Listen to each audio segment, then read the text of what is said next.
3 weeks and 11 failed Senate votes later, the shutdown rages on. How does this play out, or how does it end? And what comes after? From the opinion pages of the Wall Street Journal, this is All Things with Kim Strassel. Welcome to All Things with Kim Strassel. And joining us this week is a man who would know more about the state of play than just about anyone else in Washington, House Speaker Mike Johnson. Mr. Speaker, thank you so much for taking the time to talk to us today. Hey, Kim, great to be with you. I really appreciate your work all the time, so it's a delight. Thank you. Your House passed a continuing resolution to keep government funded more than 3 weeks ago. Senate Democrats continue to refuse to allow it to pass in the Senate on Monday, blocking it for the 11th time. I know this is a broad question, but what do you see happening next?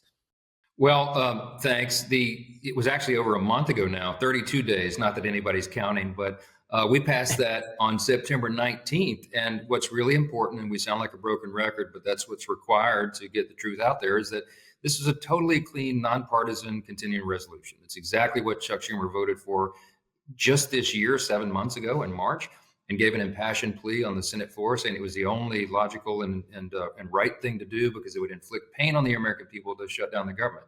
And yet, that's what they've done. And they've now voted almost a dozen times, as you said, actually 12 times total when you count the House Democrats who voted against it, and now the Senate Democrats 11 times. So they voted to shut the government down. A couple of important points here before we get to what happens next. It's the first time in history, Kim, that any party has had the audacity to shut down the government over a clean CR. And this is very important. We didn't add it up with Republican priorities or policy riders or anything. I mean, it's 24 pages in length. It just says literally, keep the lights open. Why? So that we could buy 7 more weeks to November 21st to finish the House appropriations process. We're trying to rebuild the muscle memory and do that the way it's supposed to be done. And the Democrat appropriators in the House agreed to that date as an extension, but then they've all voted it down. So real people feeling real pain. I don't know how we break the impasse. There is literally nothing that I can offer to negotiate to the Democrats because, again, I didn't put any of my chips in on the table. I didn't add any policy priorities I can pull off the CR to make it more palatable. There's nothing we can do. But wait for at least 5 centrist Democrats, if any are left in the Senate, to come to their senses and stop inflicting the pain on the American people. Because I don't think Chuck Schumer is ever going to be able to face the radical left in his party. And Kim, that's exactly what all this is about. Yeah, I mean, I do agree with you. This is as much about Chuck Schumer trying to avoid a primary as it is anything else. I appreciate Democrats are talking about healthcare, but that political reality is worth keeping in mind. The White House economic official Kevin Hassett suggested that this might be over after the No Kings protest. That obviously did not happen. But do you see another kind of deadline, a moment, a milestone, a date coming up in which there could maybe be another flashpoint or where additional pressure comes to bear? You have something like that in your head? Well, I mean, look, we're hearing rumors. I mean, we're all dependent upon what 5 Senate Democrats do. The point that's important to reemphasize for everybody listening to us, I mean, your audience is very sophisticated. They know this, but a lot of people back home get lost in it. It's a math problem, right? You got to have 60 votes in the Senate. We only have 53 Republicans. So we've got to have a handful of Democrats do the right thing. The pressure points that come forward on the calendar are, well, I mean, November 1st, they all proclaim breathlessly that, insurance company will be sending out notices about premium increases at the end of the year. And then, you have the holidays coming up. I mean, one of the rumors we heard is that Senate Democrats want to keep this thing closed until Thanksgiving. I mean, it's madness because think of the people who are so adversely affected. I mean, troops will go without paychecks. I mean, TSA agents, air traffic controllers. By the way, if your flight is delayed today or in the coming days, it's because the Senate Democrats are doing that to you. Because Sean Duffy, the Secretary of Transportation, said yesterday, 53% of flight delays are now attributed to personnel shortages. We don't have people in the towers because we're asking them to work in these high-stress jobs without pay. They can't handle the stress of it. I mean, it just goes on and on. Veterans health services, nutrition assistance to young women with infants. I mean, all this is suspended because these guys want to play politics. It is 100% about the rise of Marxism in New York and around the country. But as we saw on display with the rallies, the Hate America rallies, we call them on Saturday, I mean, they have a real problem. Hakeem Jeffries and Chuck Schumer are the decision makers in the House and Senate. They're two respective Democratic leaders.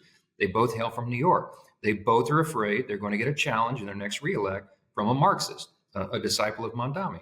Either AOC will challenge Schumer, or Hakeem will get a challenge from this young city councilman who's being rumored to run against him. He's a Mondami disciple, or both of those. And so they cannot yield. They have to show a fight so they can prove to the far left that they're willing to fight Trump. I mean, 100%. That's what this is about, Kim. They've done a 180. They've always voted for CRs. They did it 13 times in the Biden administration. And again, they did it as recently, Schumer did it as recently as this year. And now suddenly they've changed their tune. We all know why. Speaking of Hakeem Jeffries, the House Minority Leader, he said that the two of you spoke this past weekend. Did that happen? Did anything, what was said, what came of it?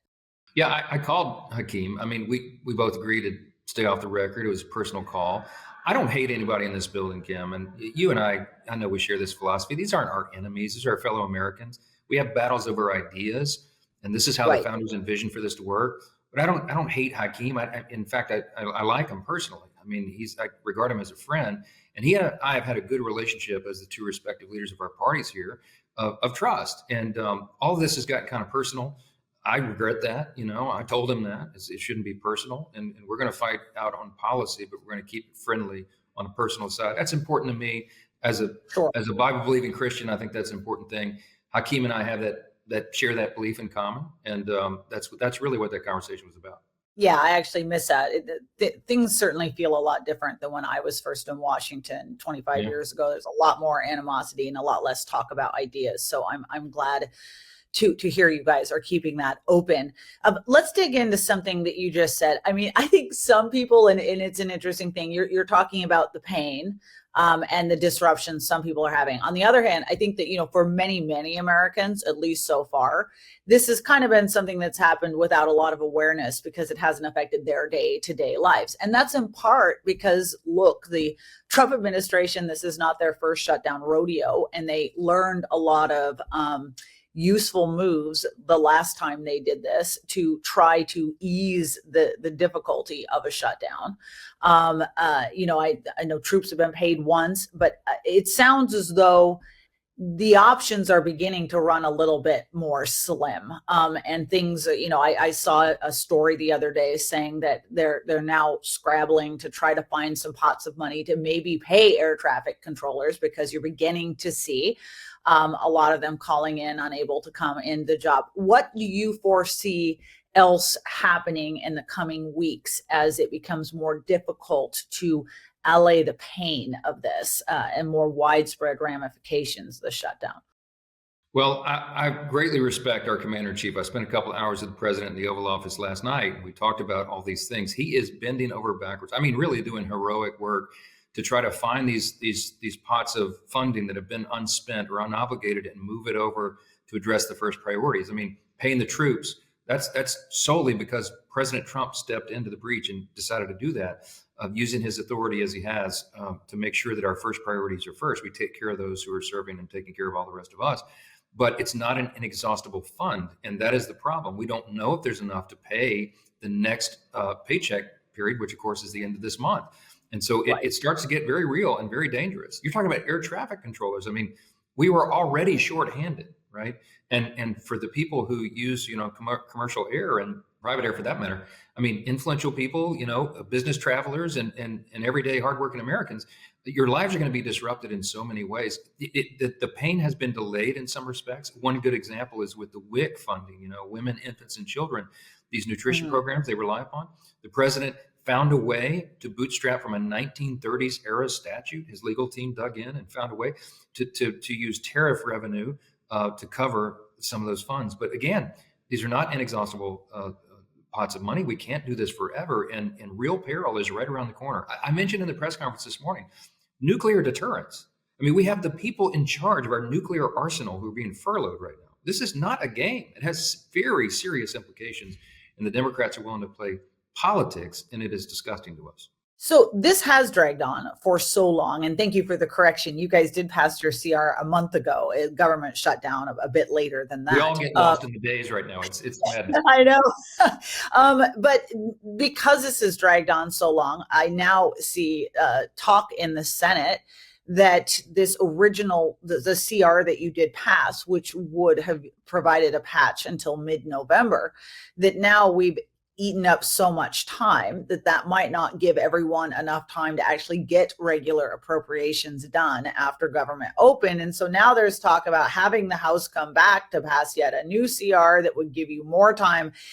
You've kept the House out of session because you've got your view is you did your job and the Senate needs to act. Are you open to the idea of bringing the House back to do that? Well, we've not conceded that point yet, and we're not yet there. But what your point is a very valid one. I mean, it's ironic. The Democrats who are causing the shutdown and have voted now a dozen times between the House and the Senate to do so are eating up the clock when all of us know that we've got to meet the deadlines. We've got to get the funding done. Remember, as I mentioned, House Democrats worked with House Republicans on the Appropriations Committee here to determine that they needed 7 weeks to finish the process, and now half of that's gone. So we're within a month now of the time elapsing on it. So I'm heartened, and I'll tell you, it's encouraging to me that appropriators have not ceased their work. They did get all the 12 appropriations bills through the House committee, which is great. We got 3 off the House floor. 3 were passed on the Senate floor. They don't align directly, so then it goes to conference committee. That's being held up right now. But the appropriators have continued their work through this period, and they're preparing the next batches of bills to be processed on the floor. And so we'll have that ready to go as soon as we get the lights back on. So it's a touch and go day by day analysis that we have here as a leadership team. But I'm certainly hopeful, again, that 5 moderate Democrats, if there are any left in the Senate, they'll do the right thing because they know they're going to be blamed for this. I mean, the record is so clear. It has never been as clear as it is right now. Republicans have voted over and over to open the government, and Democrats have voted over and over to close it. I mean, the blame is squarely in their corner. They've painted themselves into that corner. They don't have an easy way out, but there's nothing I can provide them to help them in that regard. They just got to do the right thing.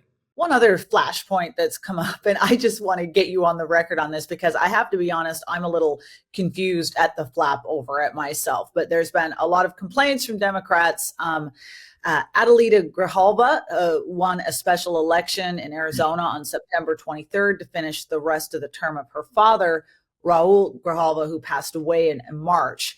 And Democrats want you to seat her in a pro forma session. You guys have those every once in a while. It lasts an afternoon. You're saying you'll do it when government reopens and the House is back in real legislative session.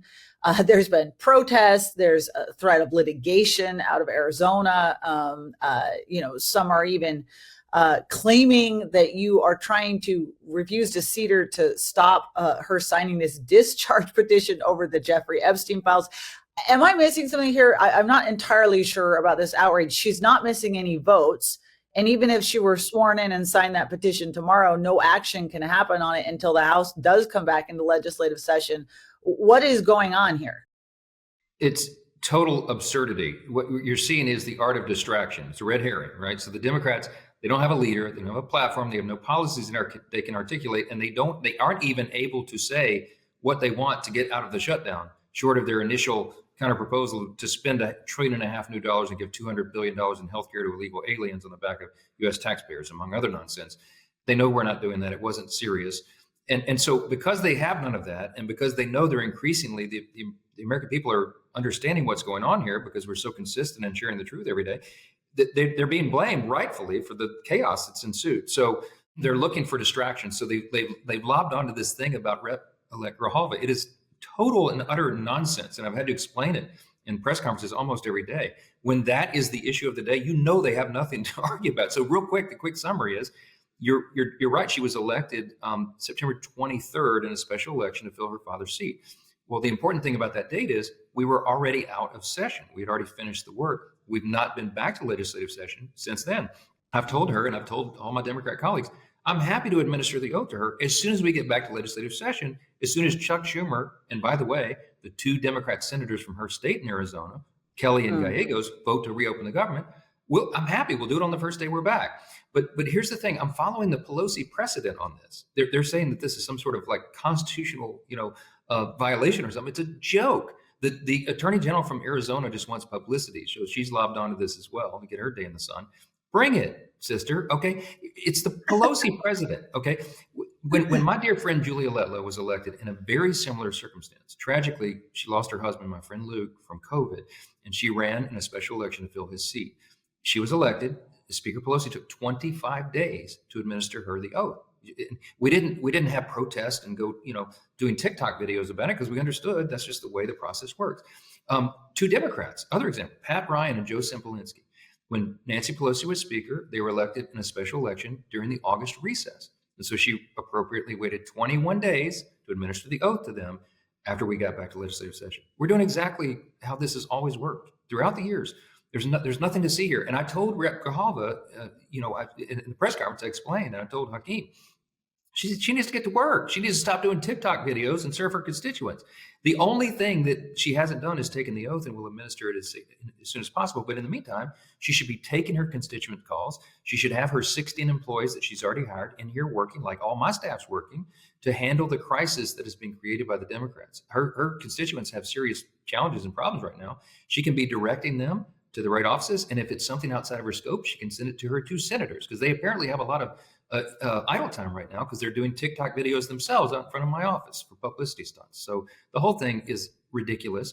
Regarding Epstein, as we explained in our press conference this morning, the Epstein files are being released. There's 43,000 documents out. We did another big release, the third batch of documents from the Epstein estate files that were dug into over the last couple of weeks. If they're from the Oversight Committee?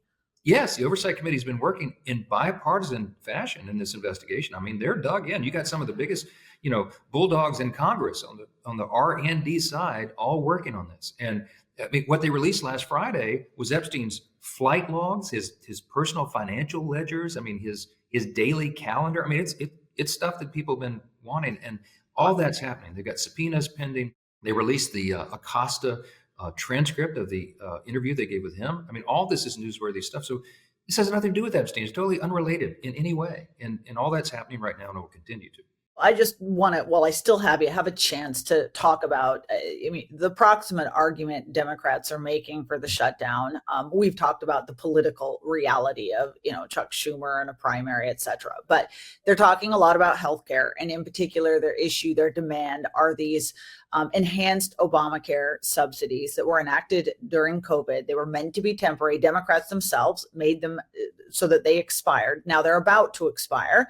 And they're saying we can't open the government until they are extended. Now, I understand and appreciate Republicans have said they're not going to negotiate over this until the government opens again. But I do know that there are Republicans, at least in the Senate, who are interested in coming up with some sort of a deal. They're claiming that, maybe there'd be a way that you extended them with some reforms to those subsidies themselves, the enhanced subsidies. The question I have is, if Republicans are going to go down that road, I mean, we're now how many years into Obamacare? The last time the GOP had a real effort to repeal it was 2017. I appreciate that a lot of people have PTSD from that. I get it. I'm one of them. But you're one of them. But the reality is that premiums are going up for everyone, not just the people that have these enhanced subsidies. And that's because Obamacare has been and continues to fail. So are Republicans, if there's any discussion about extending these enhanced subsidies, shouldn't the price be some fundamental reforms to the underlying Obamacare system, some fixes to the things that are actually breaking the health insurance system? Yes. I mean, you and I could talk about this for a couple of hours. And by the way, thanks for your scholarship on this and your point of view. I mean, your recent article is one we've been citing at the leadership table, and House Republicans are walking around, carrying around copies of it. Very helpful, because the full context of this is important, as you know. And yes, we have PTSD. I was a freshman in Congress when our repeal and replace effort failed. I've just now begun to heal from that, Kim, so, but here's the thing. Obamacare, in my view, and I know you agree with this, I mean, the architects of Obamacare, I am certain that they knew that it would implode upon itself. They didn't want it to work. I mean, it was never about making healthcare more affordable. Their objective was a single payer system. They wanted the government to take over healthcare. And so in a short period of time, it became obvious that that would be the inevitable result. But now we're 15 years into it. Premiums have risen by some estimates 60% since 2010 when it was signed into law.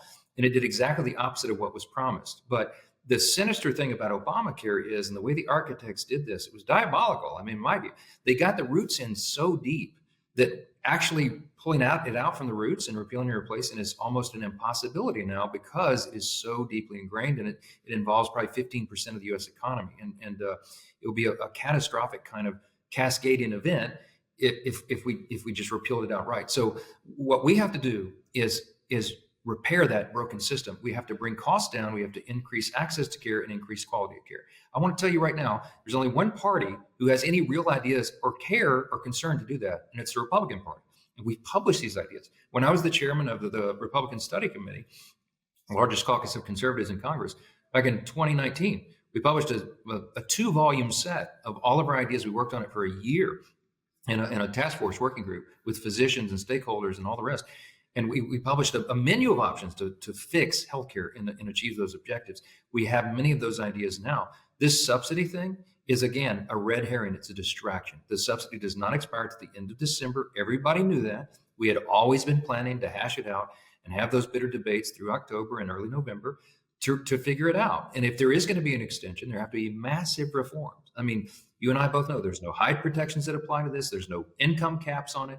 It works out to be a subsidy for insurance companies, which is increasingly driving up the cost. I mean, all the things that you've written about and so many of us know. I don't want to go too deep in the weeds and debating healthcare with them right now because that's what they want. But I'm going to tell you right now, Republicans are not just talking about fixing healthcare.